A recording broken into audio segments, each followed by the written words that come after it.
Now, Marilyn, if I'd known that you were going to play a little medley like that, I would have done Name That Tune, and we would have figured out how many of these people really knew those songs that you were playing. Thank you very, very much. That was great. The story that we have here for us this morning is a story that's really familiar to all of us. It's one of those stories that is taught in Sunday school, church school, vacation Bible school. It's demonstrated about every way that you possibly can. But there's a special message within that particular story that I think we need to look at maybe a little bit different angle. And that's why I chose that particular scripture this morning for a couple of reasons. One of them is it's part of the lectionary today, and so that was one of the scriptures that I had to choose from. But the other side of it is it does talk about reaching out to other people and how we care for others. And just right when our youth group was getting ready to go out and do that, I just thought this was a good example of also sending them out with a kind of story that supports them in what they are doing and what we're trying to do in the world. So we have the story of the Good Samaritan. Now, the beginning of the story is a little bit different in that it's the beginning of a story where somebody, one of the higher priests or Pharisees, wanted to test Jesus. They were trying to catch him in some kind of trap to get him so they could bring up charges against him.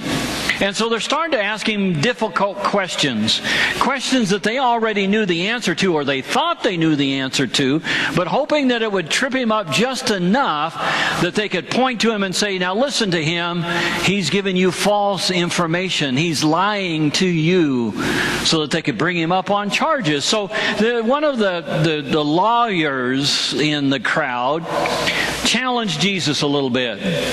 And maybe it's a question you've even had on your mind at times, is to, how can I get into the kingdom of heaven? How can I be what God is calling me to be?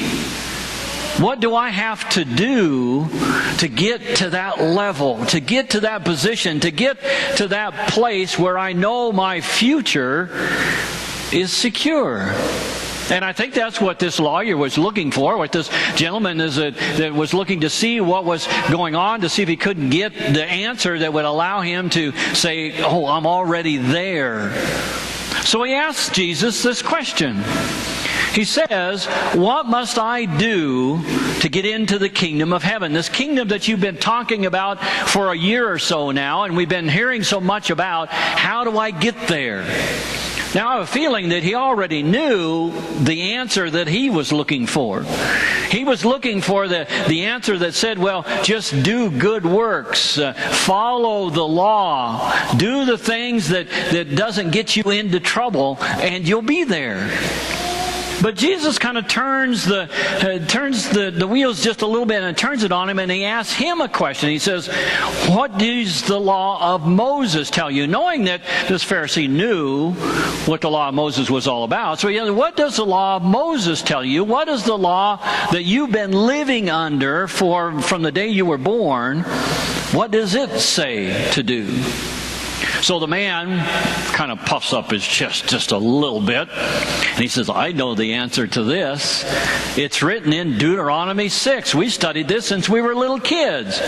It says, love the Lord your God with all your heart, mind, soul, and then he threw in strength.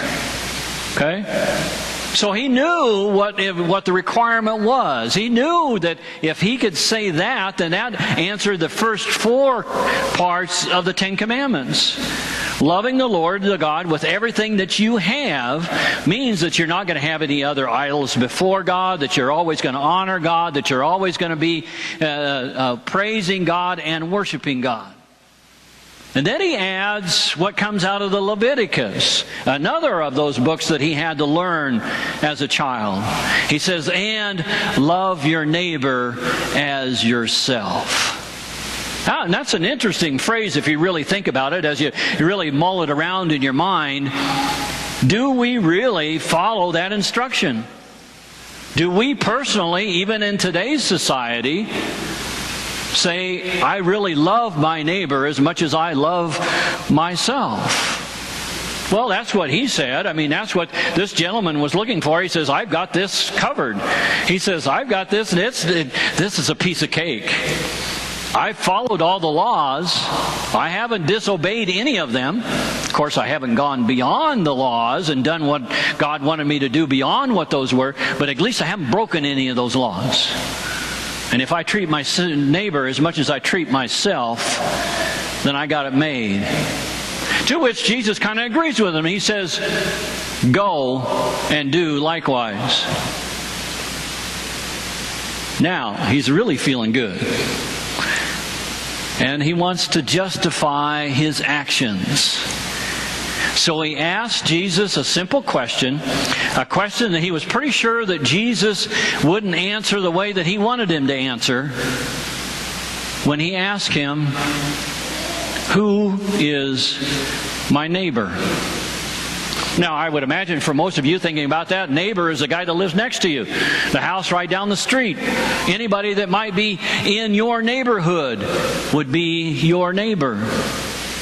And he expected Jesus to say that, and then he could raise his hand and say, oh, Lord, I'm ready to go because I've done that. Been there.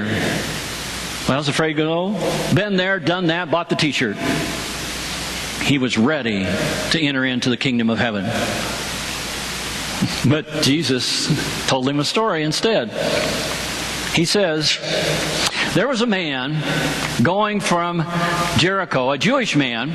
The scriptures, the Living Translation says a Jewish man, so it really could identify with this Pharisee. He says, a Jewish man was going from town to town. He was going from Jerusalem to Jericho.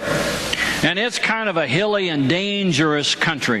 In fact, in that, some of those paths that go between those two towns goes up through the hills and the rocks and some of the canyons like we even have around the Platte Valley around here. Places where you wouldn't want to go by yourself because you know that there's going to be robbers hidden in those rocks. But he had to go, so he takes off on his journey. And on the way, it happens. As he is walking along, some ne'er-do-goods, some bad guys,